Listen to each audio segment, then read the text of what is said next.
घोषित केलेल्या पुण्यश्लोक अहिल्यादेवी होळकर कर्जमाफी योजनेच्या अंतर्गत आज दुसऱ्या टप्प्याचे पैसे आपण रिलीज केले, ज्यामध्ये जवळपास 6,36,000 शेतकऱ्यांना 5,086 कोटी रुपये आज त्यांच्या खात्यामध्ये दिले आहेत। 2 टप्पे मिळून 12,56,000 शेतकऱ्यांना आता कर्जमाफी मिळाली आहे आणि 10,115 कोटी रुपये हे शेतकऱ्यांच्या खात्यामध्ये गेले आहेत। सगळी प्रक्रिया नीट चाललेली आहे आणि मला विश्वास आहे की जे पात्र शेतकरी आहेत यापैकी प्रत्येक शेतकऱ्याचं नीट KYC होऊन त्यांच्या खात्यामध्ये पैसे जातील। ही प्रक्रिया आम्ही पूर्ण करू। ती पूर्ण केल्यानंतर मग ज्यांनी नियमित कर्ज भरलेलं आहे त्या शेतकऱ्यांच्या खात्यामध्येही 50,000 रुपये जे आम्ही घोषित केले आहेत ते त्यांच्या खात्यामध्ये देऊ।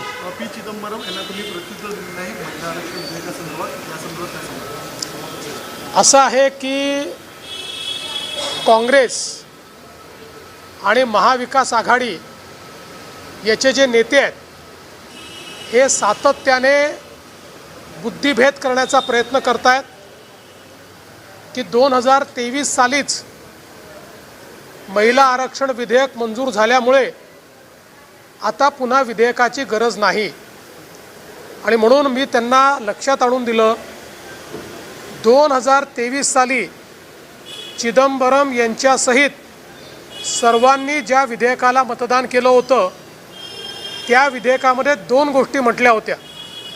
पहिलं होतं डिलिमिटेशन, की डिलिमिटेशन करावं लागेल, आणि दुसरं होतं डिलिमिटेशन करण्याकरता नवीन सेन्ससची आकडेवारी। अशा 2 गोष्टी झाल्यानंतर हे लागू होईल हे चिदंबरमसहित सगळ्यांनी मतदान करून मान्य केलं होतं।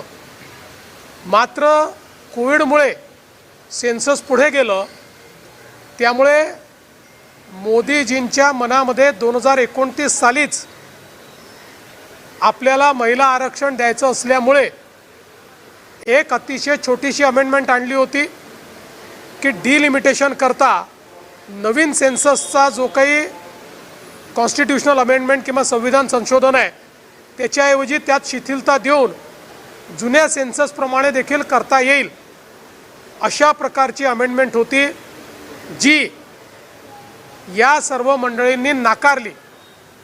नाकारण्याची 2 कारणं होती। पहिलं कारण, त्यांना महिलांना आरक्षण द्यायचं नाही। 23ला त्यांनी विधेयकाला सपोर्ट याकरता दिला की 23मध्ये त्यांना माहिती होतं आपण समर्थन दिलं नाही तरी हे विधेयक पास होणार आहे, त्यामुळे बहती गंगेमध्ये हात धोलो अशा पद्धतीनं त्यांनी त्यावेळेस समर्थन दिलं। आणि आता ज्यावेळी खरं महिला आरक्षण देण्याची वेळ आली त्यावेळी मात्र विधेयकाला त्यांनी विरोध केला। आता हे डिलिमिटेशन सांगतायत। डिलिमिटेशनचा निर्णय हा 2023 सालीच झाला आहे आणि त्याला काँग्रेसनी मतदान करून मान्यता दिली आहे। आज आलेला निर्णय नाही, 2023 साली त्यांनी मान्य केलेला आहे। आता आपले राज्यामध्ये काही लोक या संदर्भात बोलतात, त्यावेळेस त्यांनी कुठली नशा केली होती मला माहिती नाही, त्यामुळे मी त्याच्यावर बोलणारही नाही। पण या सगळ्यांनी डिलिमिटेशनला मतदान केलेलं आहे, यांच्यामुळे संविधानामध्ये डिलिमिटेशन आलेलं आहे। आता तेच करण्याकरता जेव्हा कायदा येतो त्याला हे अमान्य करतात, कारण यांना माहिती आहे की नवीन सेन्सस नंतर जर ही सुरुवात झाली तर 2029ला ते लागू होऊ शकणार नाही, ते 2034मध्ये जाईल। काँग्रेस पार्टी आणि महाविकास आघाडीतल्या काही घटक पक्षांना 2029ला महिला आरक्षण द्यायचं नाही, त्यांना 2034पर्यंत ते रेटून न्यायचं आहे। किंबहुना त्यांना असं वाटतं की आपलं सरकार नंतर जर चुकून आलं तर आपल्याला हे रद्दही करता येईल, त्यांच्या मनात ते रद्द करणंच आहे।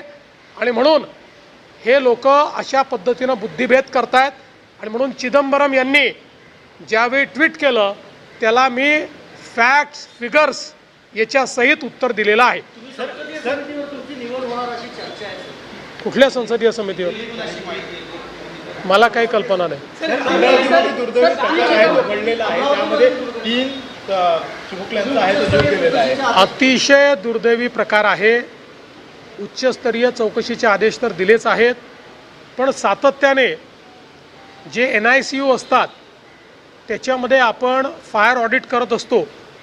फायर ऑडिट केल्यानंतरही तिथे अशा पद्धतीनं आग का लागली, फायर ऑडिट केलं होतं की नव्हतं केलं, की कागदावर दाखवलं होतं की चुकीचं केलं होतं, या सगळ्या गोष्टीची चौकशी आता केली जाईल. आणि अशा पद्धतीनं चिमुकल्यांचा जीव घेण्याकरता जे जबाबदार असतील त्यांच्यावर अतिशय कडक कारवाई केली जाईल.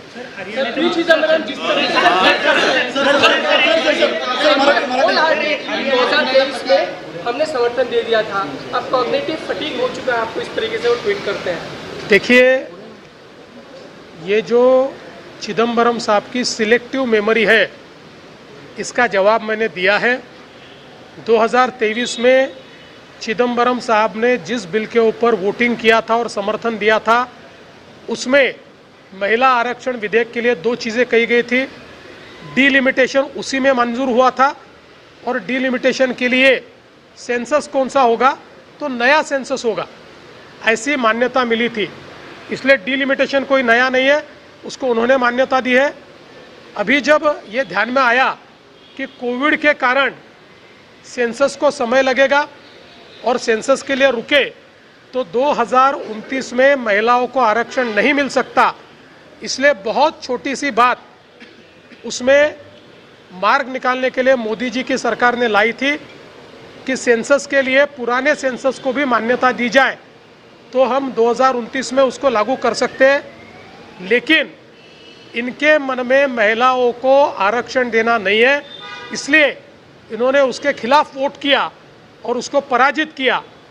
2023 में ये जानते थे कि NDA के पास पूरा समर्थन है, इसलिए 2023 में बहती गंगा में हाथ धोने के लिए इन्होंने उस समय समर्थन दिया.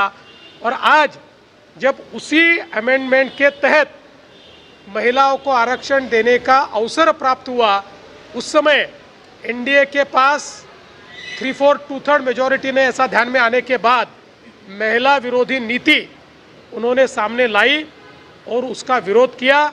इसलिए चिदम्बरम जी, आपके नेता पुणे में आकर कुछ भी कहे, आप सभी महिला आरक्षण विरोधी है.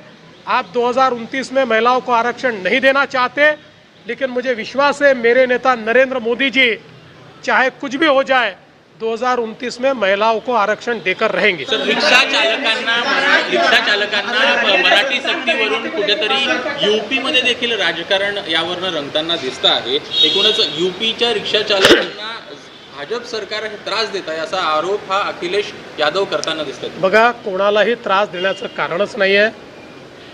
या ठिकाणी त्यांना काही मराठीचं एक्सपर्ट बनण्याकरता कोणी सांगितलेलं नाही. बोलचालापुरतं मराठी शिकवण्याकरता त्यांना सांगितलेलं आहे. तीही संधी दिलेली आहे आणि पुन्हा दुसरी संधी दिलेली आहे, तिसरी संधी दिली आहे. आताही कोणाचाही लायसन्स रद्द केलेला नाही, संधीच दिलेली आहे. मला असं वाटतं की अपेक्षा ठेवणं की बाबा महाराष्ट्रामध्ये तुम्ही मराठी शिका हे गैर नाही, पण एवढं मात्र सांगतो, आमचं सरकार कोणावर अन्याय होऊ देणार नाही. आणि जर त्यांना असं वाटत असेल की आम्हाला अजून संधी पाहिजे आहे, आम्हाला अजून वेळ पाहिजे आहे, तर त्यांना वेळही वाढवून द्यायला सरकार तयार आहे. सरकारचा कुठलाही त्याच्यामध्ये असा विषय नाही की कोणावर अन्याय करायचा आहे. जुजबी बोलता आलं पाहिजे एवढाच आग्रह या ठिकाणी केला.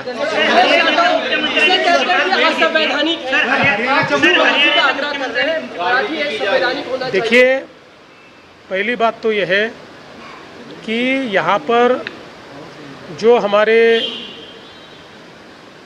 भाई लोग, हिंदी भाषी भाई लोग जो यहाँ पर टैक्सी या ऑटो चलाते हैं, उनको मराठी का एक्सपर्ट बनाने का कोई कारण नहीं है.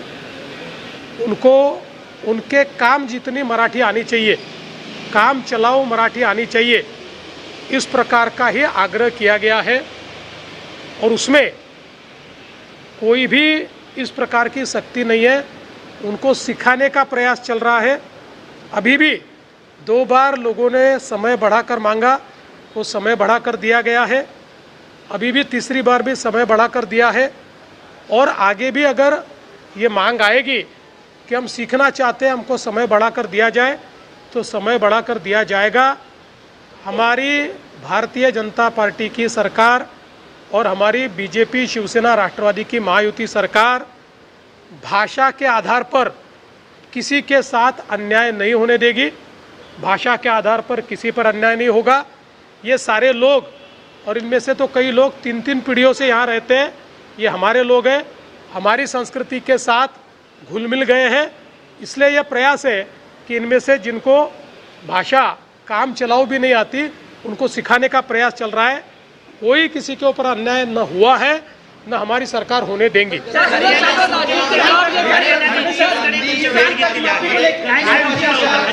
काल हरियाणाच्या मुख्यमंत्र्यांशी माझी भेट झाली, त्यावेळी पानिपतला कालाम या ठिकाणी जे आपल्याला पानिपत युद्ध स्मारक करायचं आहे, मराठ्यांच्या शौर्याचा जो एक प्रचंड मोठा ऐतिहासिक अशा प्रकारचा जो क्षण आहे, त्या संदर्भात एक अतिशय चांगलं स्मारक व्हावं ही आपली अपेक्षा होती। त्यानिमित्ताने काही जागा पण आपण घेतली, एक कमिटी पण आपण केली। काल त्यांच्याशी चर्चा केल्यानंतर त्यांनी असं सांगितलं की आम्हालाही त्या ठिकाणी असं स्मारक करायचं आहे, त्यामुळे दोन्ही राज्याची जॉईंट कमिटी तयार करून आणि तुम्ही महाराष्ट्र जो इनपुट देईल त्याप्रमाणे आपण त्या ठिकाणी हे स्मारक तयार करू। त्यामुळे आता दोन्ही राज्य मिळून एक आपलं शौर्य स्मारक हे पानिपतला आम्ही तयार करणार आहोत। निर्णय महत्त्वाचा झालेला आहे, सुट्टे तेल बंद करण्यात आलेलं आहे। सुट्या तेलाच्या संदर्भात आज मंत्रिमंडळाच्या बैठकीमध्ये काही मंत्र्यांनी हा विषय उपस्थित केला।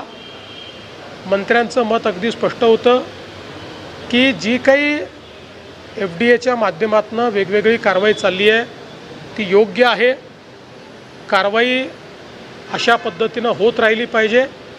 मात्र जे काही आमचे तेलाचे व्यापारी आहेत, यात जे पारंपरिक तेलाचा व्यापार करतात त्या व्यापाऱ्यांवर अन्याय होऊ नये आणि गरीबात गरीब लोक जे आहेत, जे अतिशय थोडं म्हणजे जे अर्धा किलो, 1 किलो किंवा अर्धा लिटर, 1 लिटर असं तेल न घेता जे सुटं तेल घेतात त्यांच्यावरही अन्याय होऊ नये या दृष्टीनं मार्ग काढला पाहिजे।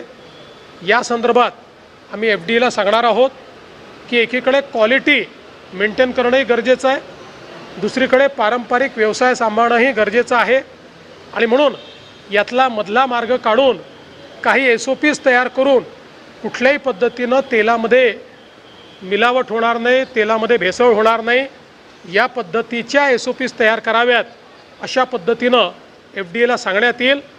यातनं आम्ही असा मार्ग काढू की कुठेही भेसळ करता येणार नाही आणि पारंपरिक व्यवसाय हा बंद करावा लागणार नाही। विडी कामगारांसंदर्भात देखील एक प्रश्न उपस्थित होताना दिसतोय। जे कामगार आहेत त्यांचा जो पगार आहे, पैसा आहे तो वाढवला, मात्र जे कारखानदार आहेत सोलापुरातले त्यांचं असं म्हणणं आहे की आम्ही आता तेलंगणामध्ये जातो। एक प्रश्न जो आहे तो यापुढे निर्माण होतो ही अलीकडच्या काळामध्ये अशा प्रकारच्या धमक्या द्यायची सवय झाली आहे। आम्ही या राज्यात जाऊ, आम्ही त्या राज्यात जाऊ आणि त्यात मुख्य लोक कोणीही असं सांगत नाहीत। मुख्य लोक जे आहेत ते सगळे महाराष्ट्रात खुश आहेत। कोणीतरी नेता उठतं आणि मी या राज्यात चाललो, त्या राज्यात चाललो असं सांगतं। महाराष्ट्रापेक्षा उत्तम राज्य नाही। सगळ्यांशी आम्ही चर्चा करतो, सगळे मार्ग काढतो, सर्वांना सवलती देतो। त्यामुळे मला असं वाटतं की कोणाच्याही तक्रारी असतील आमच्यापर्यंत आल्या तर आम्ही त्याच्यावर मार्ग काढू। चला। मुख्यमंत्री फडणवीस यांनी केलेलं ही भाषण आपण बघितलं। कर्जमाफी संदर्भात त्यांनी भाष्य केलेलं आहे आणि मराठी रिक्षा चालकांचा